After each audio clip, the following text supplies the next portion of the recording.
Hello gainers, I'm Ralphie. Welcome to my channel Fitter Philosophy, in which I focus on practical stoic philosophy that's experienced and based personally, particularly in personal experience, and is empowered by being realistic about the observations of the world around us. And often we're in control of the experiences we have in life, but sometimes we're not. And these experiences can have quite profound and far-reaching impacts on our view of the world, our view of ourselves, and our experience in life. And I'm going to give you one such experience, and it's the 5th time that I nearly died. And quite a number of years ago now, but it was probably one of my most dramatic and athletic near-death experiences. And at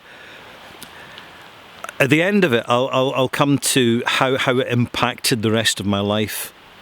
But before I get to that stage, I'll just tell you what happened. I'm a biker.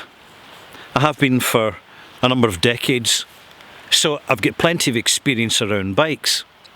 And my pride and joy was always my Triumph Thunderbird Sport, which was never a sports bike.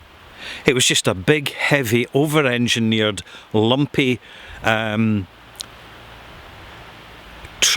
Triple, called the Hinckley Triple, because that's where it was made. And gutsy, torquey engine, very reliable, loads of character, which is why I bought the bike in the first place, because I was never interested in outright sports bikes, because there was too much plastic involved. I wanted something with a bit of substance and symmetry, because it's a much more authentic throwback to the golden era of motorcycling. But I love that bike. It's the only bike I've ever bought new, and it was in red. I always prefer red painted bikes, red or silver, but not yellow. I don't like yellow bikes or blue bikes. And anyway, I'm not going to get distracted any further. I am going to tell you what happened to me on it. I was out for a day's run.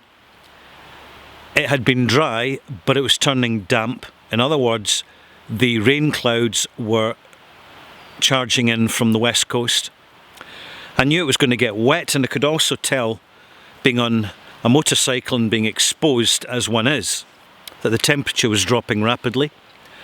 And it was a weekend, so the roads were quite busy, but by late afternoon they'd sort of quietened down a little bit, and the last of the sunshine was disappearing fast as I made my way over the Dukes Pass, which is if you're ever motorcycling in Scotland, it's one of the most remarkable twisties that you'll ever come across, which is why I enjoy that road so much. It's called the Dukes Pass, just outside of Callander, and it runs down to Aberfoyle. And I was coming out of Aberfoyle, heading down towards Glasgow on a fairly old but straight B road. So not a major road, but it wasn't a one-track road, it's a 2-lane road. And there was some tourists in front of me, and they were accelerating and then braking hard, and accelerating and then braking hard, because they were looking for their turning, and they were arguing amongst themselves because I could see them in the back of the car. And of course, I'm coming up behind them and I'm hesitating. I don't want to overtake them because they're suddenly going to turn. Then suddenly they just put the foot to the floor in the vehicle, and they started accelerating as if they'd given up in finding their junction. So at this point I slow down slightly, because I'm in no hurry anyway. I'm not just trying to charge ahead of every other vehicle in front of me, because if you do that, you don't actually appreciate the landscape you're riding through. You don't enjoy it so much. So I'm kind of settling down behind them, and suddenly they brake again, and I'm thinking to myself, oh, they've changed their mind yet again. Stuff this, I'm going to overtake them. So I signalled, checked my mirrors, all the usual proper protocols, and I went out to overtake them, at which point they braked accelerated violently, and then came out into the middle of the road, because obviously they'd finally found the junction and the turn-off that they were looking for. At which point, without indicating, they started to turn, and I was left with no option but to brake hard. As I was braking hard, I moved back in towards, because I was already in the outside lane, I moved back into the inside lane where I'd started from, and I'm still braking at this point on the back wheel, and it clips a cat's eye in the middle of the road. Now, a cat's eye is a little glass reflector that's embedded into cast iron, and it's embedded into the middle of the road, so that when you've got your headlights on in your vehicle, you will see them reflecting back at you, and you'll know where the side of the road is and the middle of the road is, in the dark. Very effective, simple and effective. But over time, the earliest versions had remained proud of the road surface as the tarmac on the road was eroded and sunk. So my back wheel clipped one of these, and it was just enough to start knocking the back wheel out. At this point, I'm going off the back brake, going more onto the front brake, but it's too late. I'm losing the back end of the bike. Now, there's two types of wipeout you can have on a motorcycle. There is a top side and an underside. So the top side is when you go over the top of the bike. It happens very suddenly, there's no control of it, you just got to go with it. And then there's the underside, the low sider it's called. Also called a high sider and a low sider. High sider you go over the bike, low sider you start to go under the bike. Well, I started to go into a low sider, an underside, and at this point I could tell that I couldn't stabilise the bike again, it was going. Now when these things happen very, very suddenly, time slows down. Inside your mind, things really kind of slow down. It's only a couple of seconds, if that. But you seem to have an eternity in which to think and realise what's happening. First of all, I accepted the situation, and then as the bike went, I pushed on my outside foot and pulled up my inside foot off the pegs so that it wouldn't get caught underneath the bike when the bike hit the road surface. Now, it happened, it worked out beautifully. So, the bike hits the road, it carries on grinding and scraping down the middle of the road, at which point I remember there's a lorry behind me. So at this point, I'm lying on my back, leathers, helmet, gloves, properly geared up, and I'm sliding down the road at about 60 miles per hour. My visor gets whipped off, my glasses disappear. My bag that I'm wearing just flies away into the roadside somewhere. And I'm lying there, sliding down the road, the middle of the road, with my bike in front of me thinking, oh, that bike's going to get damaged. Thinking about the bike, not myself. I could tell that I was splayed out, I was relaxed in the impact.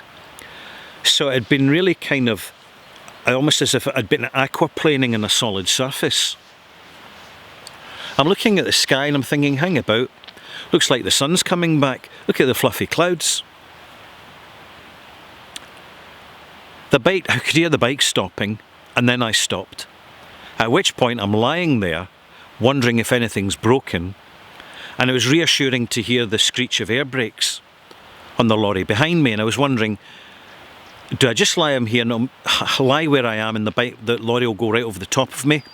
Or am I going to get wrecked by this lorry? But the lorry saw what was happening early on, because he was a biker as well. So he'd seen it before. So he'd braked, and hazards on, stopping the oncoming traffic behind him, flagging down passers-by, and I'm lying there thinking, right, start with your fingers, can you feel them, move them, ankles, yeah, wrists, yeah, ankles, wriggle your toes, can you move your knees, can you move your elbows? Yes, I can. Good. That means that it's less of a chance that anything's broken. So I kind of rolled over and crawled on my hands and knees to the side of the road and just sat there completely calm. Another car coming the opposite direction, was actually a small van, stopped. He pulled into the side of the road, flagged down the traffic, and he came over and says, "I saw everything that happened, what a bunch of arseholes, blah blah." Of course, the people in front of me had disappeared. They were well away. They weren't going to hang around. So I could tell I was fine. So my next thought was, how's the bike? But I needed my glasses to see the bike. So I said to him, "Excuse me, could you just check my bike's okay? And don't let anybody hit it with their cars." So he kind of went over to look at the bike, which was a bit mangled, just down the one side. Mirrors shattered, foot peg gone.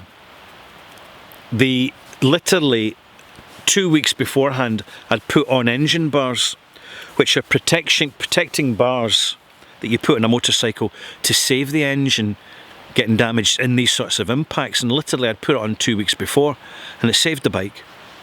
It was £60 away for being a write-off, but then the insurers decided to let it be repaired, so I kept the bike.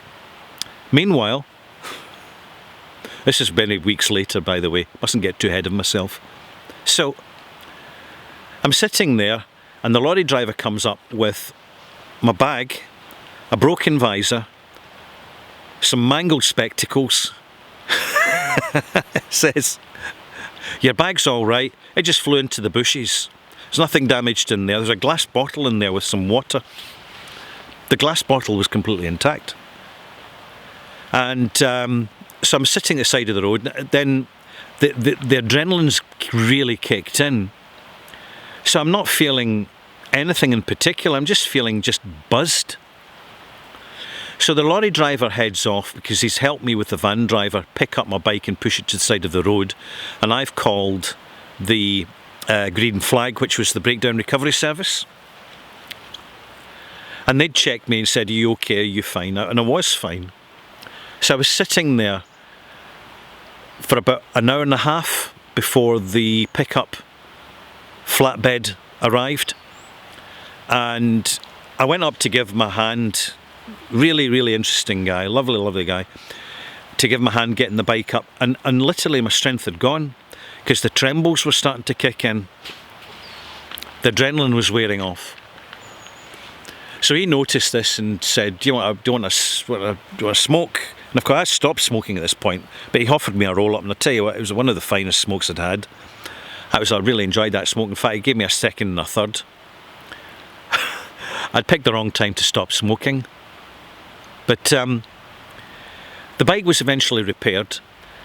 I had no broken bones, but see, the following day, I could hardly get out of bed. The aches, the pains, the reality had kicked in. My motorcycle leathers had done a beautiful job. They'd saved my ass, quite literally, because that was what was the first thing to hit the road. So I didn't have to go to hospital, didn't have to go to a doctor. I went to my work 2 days later, right as rain. So I was very, very lucky, very lucky. But I could have died very easily. There's many, many bikers who have great ability, but the thing is, it doesn't matter your abilities when you're out on the road, because your abilities mean nothing with other road users' actions and the way they're driving and riding and all the rest of it. One of the biggest issues for bikers is simply going too fast. And yes, I was partly to blame because I tried to be patient with the situation, with the idiots in front of me, but I lost patience and I became the idiot. I tried to overtake them, and then I ran out of luck. In normal circumstances, it would have been no problem.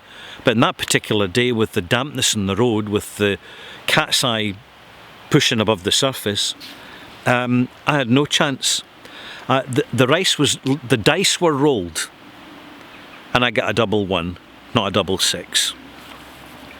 What I got from that experience afterwards was, when I got back on my bike 2 months later, I was seriously braking to turn corners. I couldn't lean the bike for about a month and a half, 6-7 weeks. So I made sure I got out the bike on my bike as much as possible. Quiet roads, and just started to lean into the corners and get the feel of the bike again. They did a great job of restoring my bike and repairing it. I've still got that bike. Had a lot of adventures on it. Covered a lot of miles. And we go through life and we make our plans, we know our skills, we do our best, and sometimes fate just throws these curveballs, and you cannot prepare for them. But once you've experienced them, you're prepared for the rest of life. One of the consequences is that I kind of started to kind of slow down everything a little bit. I was out on the bike, I'd stop at my destination a little bit longer. It wasn't about the road miles anymore, it was just about a sunny day visiting somewhere and just chilling out. Going for road runs with other bikers, I just stopped that, because I wasn't even going to try and keep up with them or have them try and keep up with me. I just became a solo rider after that experience and really enjoyed it. And that, in fact, was the fifth time I nearly died, because if I'd had a high-sider going over the top of the bike, if I'd hit the vehicle in front of me, if I'd left the road, gone through a wall or a fence or hit a tree, I'd have been dead. And sometimes when we're at grave risk, we barely even notice it. It's like all the toxins that are consumed through the food supply and all the amount of sugar that's eaten. People don't even think twice about the slow toxicity of it all, the fact that they're foreshortening their lives. But then there's other things, real trauma, like base jumping, parkour, for example, which can be quite dangerous if you just miss it. You don't have to be far out. You need a bit of crumbling brick, that's all you need, and you've got a broken neck.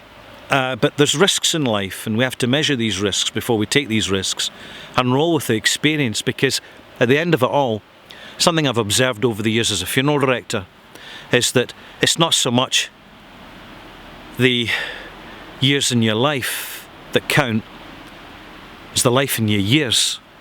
Because there are people that can go to an old age and they never lived. They sort of existed and ticked over, but they never really lived, never really explored the world around them. And there's other folk who had shorter lives, but they were full of adventures and human interaction and connecting with the world around. And that's the way of it. I'm Ralphie. This is Fitter Philosophy. And thank you for following my channel. Click subscribe, bell, clicky, likey, all the rest of it. And we'll see you soon. Thank you for watching. Bye-bye.